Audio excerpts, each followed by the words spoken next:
Hello, I'm Bryn, Explain Card Decks, or Connor, and welcome back to Paintober. This is day 15. We have Corvodemons. Corvodemons? Don't know how to pronounce it, but that's okay.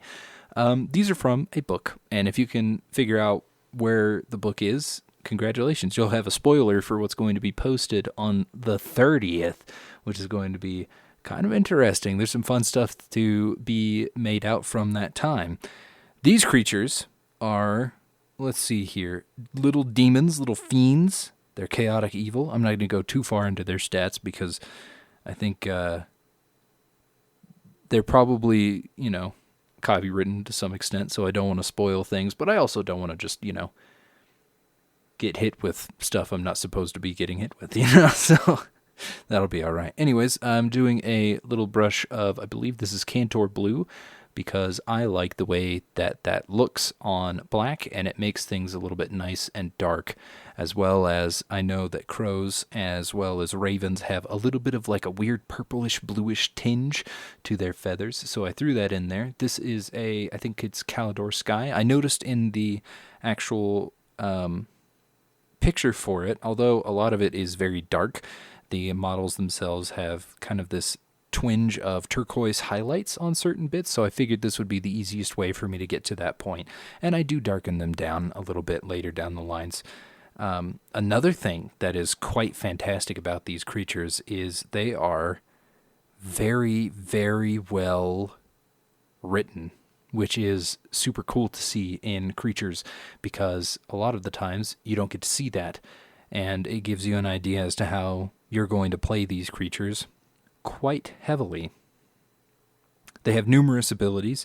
I will only say one ability from them that makes the most sense and shouldn't spoil anything, hopefully.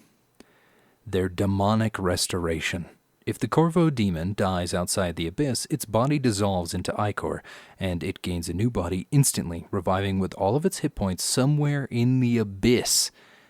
Oh, that means the abyss is not a good place to be. Here's the beak colors. Now back to me actually painting things. Look at that. Put a little beak on the boy. I did a little bit of highlight and I threw some shade on that later. I didn't do too much with the claws because on here it shows that the claws are just straight up black with a small highlight on them, and I could have done a better job on the highlights for these guys. I think if I were to do anything again, I would go back through and I would paint them just straight up black and then have a little bit of Dawnstone or a little bit of Mechanicus Standard Gray on them to make them kind of pop with that color for them. Otherwise, they're mostly just black. They're mostly just black and blue, and they have many eyes, which is what I'm painting right here.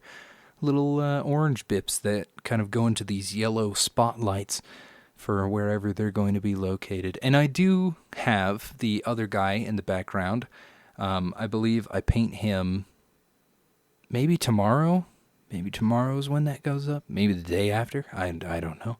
Anyways, we'll see the big crow man at some point. I tried to get these as accurate as I could because they have actual reference art for the models. So that is the easiest way to paint these guys, is that I have a reference for them, and I tried to get them pretty close with some liberties. I mean, he kind of looks like the demon from Darkest Dungeon as well, which I forget what that one is called. I'll throw an image up on the screen of it because I love that game. That game is dope. But yeah, I've got 3 of these little guys. I've skipped a whole bunch of me painting, but they're mostly the same thing, all of them for the most part. I think one of them turned out better than the others, only because I did it last every time. So, but that's just the way of how painting works, really. You have one out of a list that does just wicked stuff.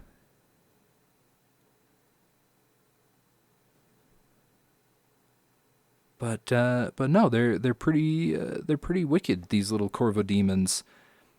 I think out of everything that we got from this, these were definitely one of the coolest because of how versatile these creatures can be put on a D&D game, or if you wanted to use them for other things, you can. Quite effectively even. I believe that they have a certain level of mystique to them, that you could have them as like weird bird demons or strange exotic pets in some sort of like Starfinder campaign or something along those lines. Because, I mean, just look at him. Who's going to trust a bird with 6 eyes and is a grand total of 7 feet tall? I don't actually know how large these things are. I think they're just medium size. Yeah, medium size. So they're like a person, basically. Which, again, I wouldn't want anything like this on me. That would be terrifying. It just runs over, starts nom nom nom. You're gone. Dissipated, reduced to atoms. And then if you kill it, it comes back at some point. It just, hey, you know what the abyss doesn't have? First of all, wine. Second of all, it doesn't have anybody that I can chew on, so I might as well make a deal out of that. I wonder how many clowns are in the abyss. Probably not many. Maybe more than I know. Anyways, here's the little final idea of them. I threw a whole bunch of shading on them to really darken up a whole bunch of those feathers and stuff like that, and I wanted to make them look as fantastic as I could. And each one of them looks a slight bit different in one way or another, so I think they just they came out very unique in their own way and kind of flashy in some others, and the light catches them in different ways and spots, and it winds up just making a whole list of cool little nerds, cool little guys to throw on a field and be like, these guys are biting you, they're taking your legs off, sorry. Anyways, I've been Ren, Explain Carded X, or Connor. Tomorrow is day 16, hopefully with the big bird guy in the background, but I'll see you in whatever is next. Take care.